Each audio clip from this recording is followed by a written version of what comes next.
Hello বন্ধুরা, welcome to our Puri series.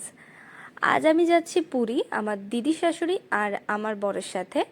তো এখন আমি রয়েছি গদখালি থেকে আমরা বাসে উঠেছি আর বাসে বসে মোটামুটি 1 ঘন্টার মধ্যে পৌঁছে গেছি আমরা এখন ক্যানিং। আজ প্রচণ্ড গরম ছিল।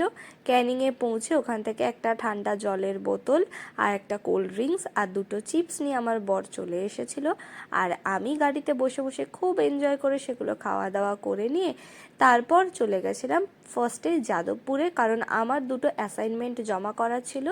ক্লাসে গিয়ে অ্যাসাইনমেন্ট 2টো জমা করে তারপর আমি চলে গেছিলাম শিয়ালদা। ততক্ষণে ভীষণ পরিমাণে মেঘ করেছে, আমি তো ভাবছিলাম বৃষ্টি না এসে পড়ে, তবে সেদিন আমার কপাল ভালো ছিল, বৃষ্টি আসেনি। শিয়ালদা স্টেশনে গিয়ে দেখলাম বর আগে থেকেই গিয়ে দিদাকে সোনারপুর থেকে নিয়ে দিদার সাথে বসে আছে কেএফসিতে অলরেডি খাবার দাবার অর্ডার করে। শিয়ালদা আসলে তো আমরা প্রতিবারেই কেএফসিতে খাওয়া দাওয়া করি, এবারেও সেই জন্য চলে গেছিলাম। তো 3টে লেগ পিস ছিল আর সাথে ছিল 3টে লেমন ক্রাশার ফ্রেঞ্চ ফ্রাইজ। দিদা অ্যাকচুয়ালি বাইরে খুব একটা মাংস খেতে চায় না, তো দিদার জন্য ফ্রেঞ্চ ফ্রাইজটা নেওয়া হয়েছিল, তবে আমরা সবাই মিলেই খেয়েছিলাম। ওখানে খাওয়া দাওয়া শেষ করে আমরা শিয়ালদা স্টেশন থেকে বেরিয়ে শালিমার যাওয়ার জন্য গাড়ি বুক করে নিয়েছিলাম। গাড়িতে ভাড়া পড়েছিল 246 টাকা। শালিমার পর্যন্ত শিয়ালদা থেকে পৌঁছতে সময় লাগে প্রায় আধা ঘন্টা 45 মিনিট মতো, তবে সেদিন রাস্তায় যথেষ্ট জ্যাম ছিল, যার জন্য আমাদের অনেকটা সময় লেগে গেছিলো। শালিমার পৌঁছে গেছিলাম আমরা 7:30টার মধ্যে। স্টেশনে পৌঁছে দিদাকে ওয়েটিং রুমে বসিয়ে ব্যাগপত্র রেখে তারপর আবার একটু বাইরে এসেছিলাম। সেদিন প্রচণ্ড পরিমাণে গরম পড়েছিল আর আমি তো একদম ঘেমে স্নান হয়ে যাচ্ছিলাম স্টেশনে বসে থেকে, তাই একটু বাইরে আসলাম। বাইরে এসে প্রথমেই এই ভাইয়ের দোকান থেকে নিয়ে নিয়েছিলাম চা, আর চাটা খেতে জাস্ট অসাধারণ ছিল। আর অনেকক্ষণ পরে চা খেয়ে ভীষণ একটা রিফ্রেশিং লাগছিল।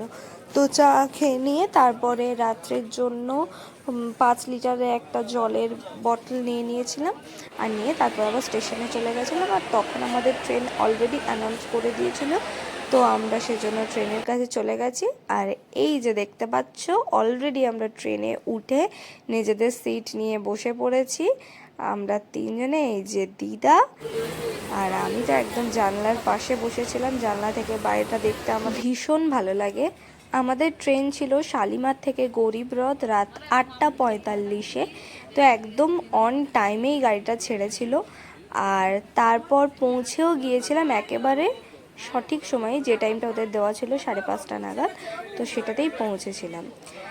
প্রথমেই ট্রেনে উঠে খাওয়া দাওয়া করে নিয়েছিলাম। মা রুটি আর আলু পোস্ত বানিয়ে পাঠিয়েছিল দিদার হাতে। তো খাওয়া দাওয়া করে নিয়ে আমি তো একদম ওপরে উঠে পড়েছিলাম, তাড়াতাড়ি শুয়ে পড়েছিলাম। আর ও দিদার বিছানাটা নিচে করে দিয়ে তারপর ও মিডল বার্থে শুয়েছিল আর দিদা একদম নিচেরটাতে। আর এখন বাজে হচ্ছে রাত 3:30। হঠাৎ আমার ঘুমটা ভেঙে যেতে আমি আবার একটু ভিডিও করছিলাম, সবাই পুরো ঘুমাচ্ছে আর আমার ঘুমটা হঠাৎ ভেঙে গেছে। অ্যাকচুয়ালি ট্রেনে গেলে খুব একটা আমার জোরদার ঘুম হয় না, কারণ কন্টিনিউ ট্রেনটা দোলে, তো আমার একটু ভয় লাগে। তারপরে তো আমি উঠে পড়েছি সকালবেলা একদম 5টার সময়। এনাকে তো ডেকে ডেকে তুলতে হলো আমাকে, বিশাল ঘুম ঘুমাচ্ছিল। এই দেখো এখনও মুখটা দেখে বোঝা যাচ্ছে ঘুমের ঘোর কাটেনি। তখন আমরা একদমই পুরী স্টেশনের কাছে পৌঁছে গেছি, জাস্ট ট্রেনটা ঢুকছে।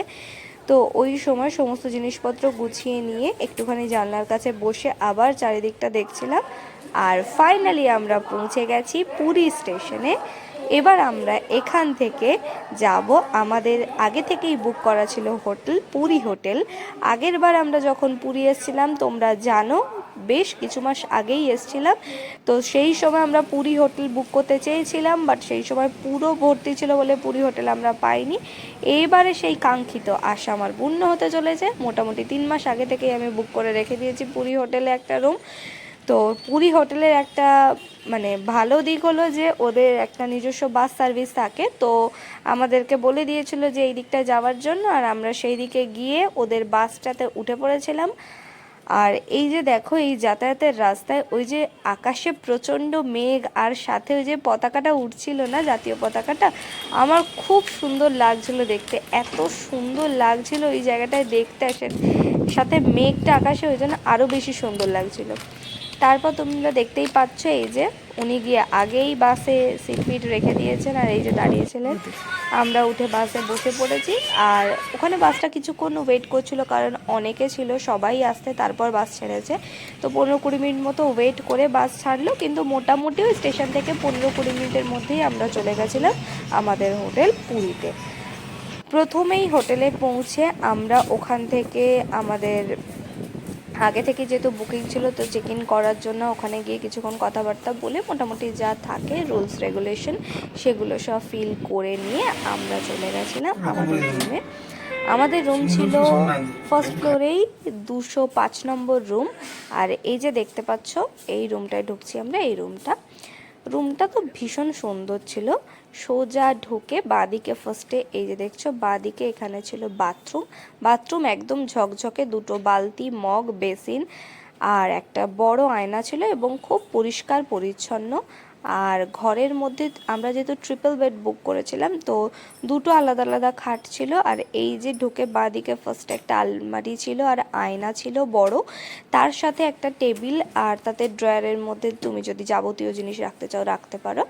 আর সাথে এই যে দেখছো এখানে টিভি রয়েছে একটা। আর এই সোজা গেলে আমাদের যে কারণে পুরী হোটেল বুক করা, সেটা হলো এই যে সুন্দর একটা বিচের ভিউ। আর এই সি ভিউটার জন্যই কিন্তু পুরী হোটেল এত বিখ্যাত, কারণ এর সব কটা রুমই কিন্তু সি ফেসিং। আর এই যে দেখছো ব্যালকনি থেকে সমুদ্রটা দেখতে জাস্ট অসাধারণ লাগছে।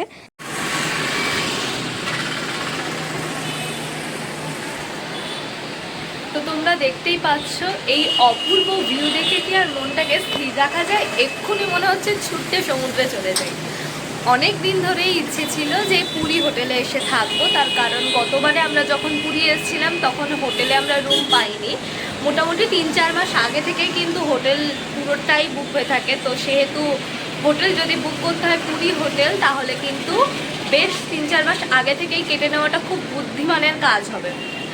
তো হোটেলে এসে রুমে ঢুকে প্রথমেই ও গেছে স্নান করতে। আমাদের আগের বার যে পুরোহিত মশাই আমাদের পুজো দেওয়ার ব্যবস্থা করে দিয়েছিলেন, উনি দিদাকে খুব যত্ন করে করে মন্দিরে নিয়ে গেছিলেন এবং ওনাকে আমাদের খুব ভালো লেগেছে, যার জন্য কি আমরা আগে থেকেই ওনাকে ফোন করে রেখেছি যে আমরা আজকে আসছি, তো উনি যাতে আমাদের পুজো দেওয়ার ব্যবস্থা করে দেন। তো উনি বলেছেন সকাল সকাল যেন স্নান করে মন্দিরে চলে যাই, তারপর ওনাকে ফোন করলে উনি চলে আসবেন।